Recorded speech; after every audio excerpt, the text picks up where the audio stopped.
ఐపీఎల్లో ఎలిమినేటర్ మ్యాచ్కి సిద్ధమైన ఆర్సీబీ ఇంకా ఆర్ఆర్ మ్యాచ్ అయితే హైదరాబాద్ నరేంద్ర మోడీ స్టేడియంలో జరగబోతుంది. సీజన్లో ఆల్రెడీ ఈ రెండు టీమ్స్ తలపడగా ఆర్సీబీని అయితే ఆర్ఆర్ ఓడించింది. మ్యాచ్ అయితే రాజస్థాన్ రాయల్స్ హోమ్ గ్రౌండ్ లో జరగగా కోహ్లీ అలాగే బట్లర్ సెంచరీలతో మెరిశారు. కానీ ఇప్పుడు బట్లర్ టీంలో లేకపోవడం రాజస్థాన్ రాయల్స్ కి ఇది ఒక పెద్ద దెబ్బ అని చెప్పుకోవచ్చు. ఎందుకంటే మరో ఓపెనర్ జైస్వాల్ ప్రస్తుతం పూర్ ఫామ్ లో ఉన్నాడు. లాస్ట్ మ్యాచ్ లో బట్లర్ ప్లేస్ లో మరో ఇంగ్లాండ్ ఆటగాడు టామ్ కోలర్ క్యాడ్మోర్ వచ్చాడు. జైస్వాల్ కూడా ఒక సెంచరీ తప్ప మిగతా ఏ ఒక్క ఇన్నింగ్స్ లో కూడా ఒక్క పెద్ద ఇన్నింగ్స్ కూడా ఆడలేదు.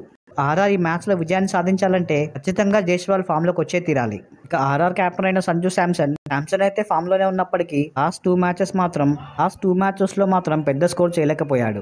రియాన్ పరాగ్ ని చూసుకుంటే ఆర్ఆర్ టీమ్ లో కన్సిస్టెన్సీ గా ఎవరైనా రాణిస్తున్నారంటే అది ఓన్లీ రియాన్ పరాగే అని చెప్పుకోవచ్చు. రియాన్ పరాగ్ ఇప్పటి వరకు 13 మ్యాచ్ల్లో 12 ఇన్నింగ్స్ ఆడి 531 పరుగులు చేశాడు. అయితే ఆర్ఆర్ టీమ్ లో 500 పరుగులు చేసిన మరో ఆటగాడు సంజు శాంసన్ కూడా ఉన్నాడు. ఇద్దరు కూడా 6 నుంచి 500 పరుగులు పూర్తి చేసుకున్నారు. హెట్మేర్ కూడా ఇంజూర్ అవ్వడం ఇది కూడా ఆర్ఆర్ కి వరుస ఓటంలో ఒక కారణంగా చెప్పుకోవచ్చు. ఆర్ఆర్ టీం అయితే వరుసగా 4 మ్యాచ్లు ఓడిపోయి వస్తున్నారు.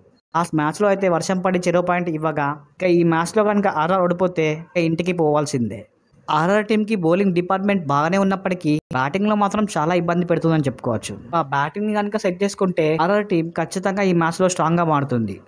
ఇక ఇప్పుడు ఆర్సీబీ టీం ని చూసుకుంటే ఆర్ఆర్ టీం కి పూర్తిగా భిన్నంగా ఉంది. ఆర్సీబీ టీం లాస్ట్ 6 మ్యాచెస్ నుంచి విజయబేరి మోగించుకుంటూ వస్తున్నారు. ఆర్సీబీ టీం ప్లే ఆఫ్ లో కూడా క్వాలిఫై ఇప్పుడు ఆర్ఆర్ టీం ని ఓడించడానికై సిద్ధమయ్యారు. ఆర్సీబీ టీం ఆర్సీబీ ఓపెనర్లను చూసుకుంటే ప్లస్ పర్వాలేదు అనిపించుకున్నప్పటికీ కోహ్లీ మాత్రం చెలరేగిపోతున్నాడు అని చెప్పుకోవచ్చు. ఇంతవరకు కోహ్లీ 14 మ్యాచ్ల్లో 708 పరుగులు చేశాడు. ఆరెంజ్ క్యాప్ ను సైతం తన దగ్గరనే ఉంచుకుంటున్నాడు. ఆర్సీబీ టీం ని ముందుండి నడిపిస్తున్నాడు కోహ్లీ కనుక ఖచ్చితంగా ఈ మ్యాచ్ లో కనుక మెరిస్తే ఆర్ఆర్ టీం కి తిప్పల తప్పదు. ఇక రజత్ పట్టిదార్ అయితే కోహ్లీ తర్వాత బ్యాటింగ్ లో ఎవరైనా రాణించారంటే ఖచ్చితంగా రజత్ పట్టిదారే. కన్సిస్టెన్సీగా టీం కి పర్ఫార్మెన్స్ చేయడం నిజంగా ఆ టీం కి చాలా ప్లస్ చేసింది. అలాగే లాస్ట్ మ్యాచ్ లో క్యామరాన్ గ్రీన్ కూడా అద్భుతంగా ఆడాడు. బ్యాటింగ్ గురించి ఆర్సీబీ టీం కి చెప్పుకోవాల్సిన అవసరమే లేదు. బ్యాటింగ్ స్ట్రెంత్ అయితే ఆర్సీబీకి ఫుల్ గా ఉంది. ఇప్పటి వరకు అయితే బౌలింగ్ పర్వాలేదు అనిపించుకున్నప్పటికీ ఆర్ఆర్ తో మ్యాచ్ లో మాత్రం ఖచ్చితంగా బౌలింగ్ నుంచి రాణించవలసి ఉంటుంది. మ్యాచ్ లో గెలిచేదెవరు ఓడేదెవరు కామెంట్ చేసి మీకు ఈ వీడియో నచ్చినట్లయితే సబ్స్క్రైబ్ చేయండి.